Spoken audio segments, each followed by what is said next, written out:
The elevator groaned, a tired, weary sound as it dragged itself up to the third floor. Sarah despised that noise.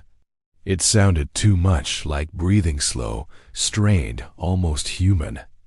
But she took it every night because the alternative, the stairs, was far worse. The stairs ran right past apartment 309, and in this building, nobody, absolutely nobody, walked by 309 after dark. When Sarah first moved into the Crescent Hill Apartments, she thought the worst part would be the peeling paint on the walls, or the other tenants who shuffled by with their eyes glued to the floor, never making contact.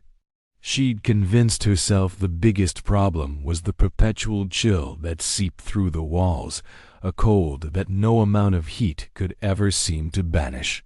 She had left her hometown to escape noise, the chaos of messy roommates, the thumping bass of late-night bars, a life that always felt too loud and too big for her. Crescent Hill was supposed to be her sanctuary, affordable, quiet, and blessedly uneventful. But 2 weeks was all it took for her to learn a terrifying truth. Quiet isn't always comforting. Sometimes quiet is watching. Her first truly strange experience came at exactly 3:12 a.m., a knock. It wasn't loud or frantic, just one single, polite knock on her door. She shot up in bed, her heart suddenly pounding a frantic rhythm against her ribs. She waited, listening to the silence. Then it came again, another knock, just as soft, just as careful. With a deep breath, she crept to the door and pulled it open. The hallway was empty. The only thing there was the dim yellow light from the ceiling bulb, which flickered weakly whenever the wind howled outside. A cold draft snaked around her ankles, making her shiver. She quickly locked the door, chalking it up to a prank by some bored neighbor. But the next night it happened again, and the night after that. Always the same. One knock. Always at precisely 3:12 a.m. Always from the empty hallway. Finally, she gathered the courage to ask the apartment manager, a man named Mr. Alvarez. The moment the words left her mouth, he froze. His friendly demeanor vanished. "Don't answer it," he said, his voice low and serious. "If someone knocks at that hour, trust me, it's not for you." He wouldn't explain any further, just shook his head and walked away, leaving Sarah more confused and unnerved than before. A week later, something far worse happened. It was nearing midnight when she remembered she hadn't checked her mail. Half asleep, she stepped out into the quiet hall and started toward the lobby. As she passed apartment 309, she saw someone, a woman, standing perfectly still, facing the door. Her back was to Sarah. Long, dark hair hung down her back like a curtain, all the way to her waist. She was wearing a faded, gray hospital gown, the kind that ties in the back. Her feet were bare and streaked with dirt. Sarah's voice was a whisper. "Ma'am, are you okay?" The woman didn't turn. She didn't move a muscle. Sarah took a hesitant step back. Something was deeply wrong. She noticed the woman's shadow. It was all wrong for the hallway lighting. It stretched too far, a gash of blackness that was darker and sharper than it should have been. Then a voice floated through the air, a whisper that didn't seem to come from the woman's body at all. "Help me get home." Sarah didn't wait for another word. She ran. She bolted back to her apartment, slammed the door, and threw the deadbolt. She didn't sleep that night. And when the single knock came at 3:12 a.m., she definitely didn't open the door. But this time she heard something else, breathing, right outside her door, slow, raspy, and wet. The next morning, sleep-deprived and terrified, Sarah confronted Mr. Alvarez. "I saw someone outside 309 last night. A woman. She was wearing a hospital gown. Something is wrong with her." The color drained from the manager's face. He looked pale, almost sick. "You didn't see a woman," he said, his voice trembling slightly.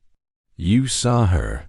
Sarah just stared, the terror mixing with confusion in the pit of her stomach. He sighed heavily, a look of grim resignation on his face, and gestured for her to sit down. "Apartment 309 has been vacant for 8 years, he began, his voice barely above a whisper. "The last tenant, her name was Letitia Monroe. A widow. She was a nice woman, but very sick. Had no family left. One night, she got confused and wandered out of her apartment in hospital gown. And she got trapped in the elevator shaft." Sarah gasped, her hand flying to her mouth. "It was a terrible accident," he continued, looking at the floor. "But some people say she never found her way out. She died trying to get back to her apartment.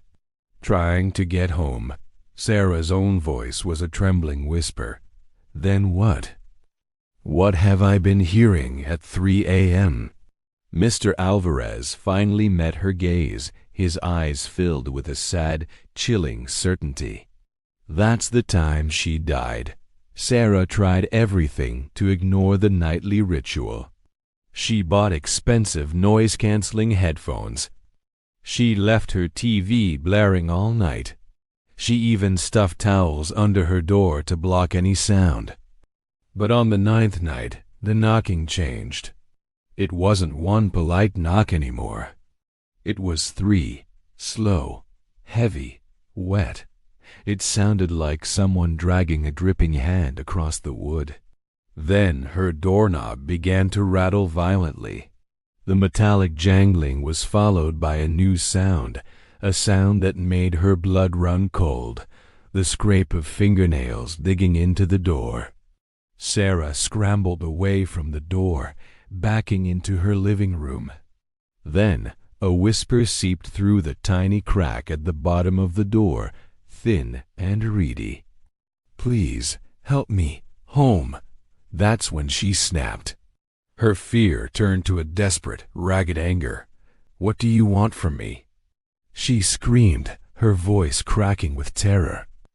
Instantly, the hallway went silent. The rattling stopped. The scraping vanished.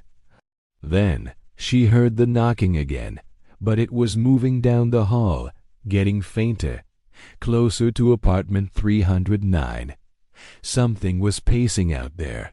Fueled by a surge of adrenaline, Sarah grabbed the heaviest thing she could find, a large metal flashlight, and cracked her door open just an inch. The hallway was empty. But apartment 309's door, which had always been shut and locked, was now wide open, revealing an archway of darkness so absolute it seemed to swallow the light from the hall. Her flashlight flickered once, twice. Inside that suffocating blackness, a shape moved. Sarah's breath hitched in her throat. A face slowly emerged from the dark, a woman's face. The skin was pale, sunken, stretched tight over bone. Her eyes were black, bottomless pits. Her hair was stringy and dark, dripping with some thick, unseen liquid. It was Mrs. Monroe. She reached out a single, trembling, skeletal hand. "Help me find the way." Sarah slammed her door shut and fumbled for her phone, frantically dialing 911. But the call wouldn't connect. No signal. As she stared at the screen, the lights in her apartment began to dim, flickering down to a weak orange glow. She heard footsteps outside her door again. Soft at first, then slow and deliberate, stopping right in front of her door, breathing, that awful, wet breathing. The doorknob began to turn, and this time she heard the unmistakable sound of her deadbolt lock clicking open from the inside. Sarah screamed. When the police finally arrived at dawn, summoned by a neighbor who heard the scream, they found Sarah's apartment empty. There were no signs of a struggle, no blood, no forced entry. All her belongings were exactly where they should be. Her phone was on the floor, keys on the kitchen counter, the TV still muttering static in the corner.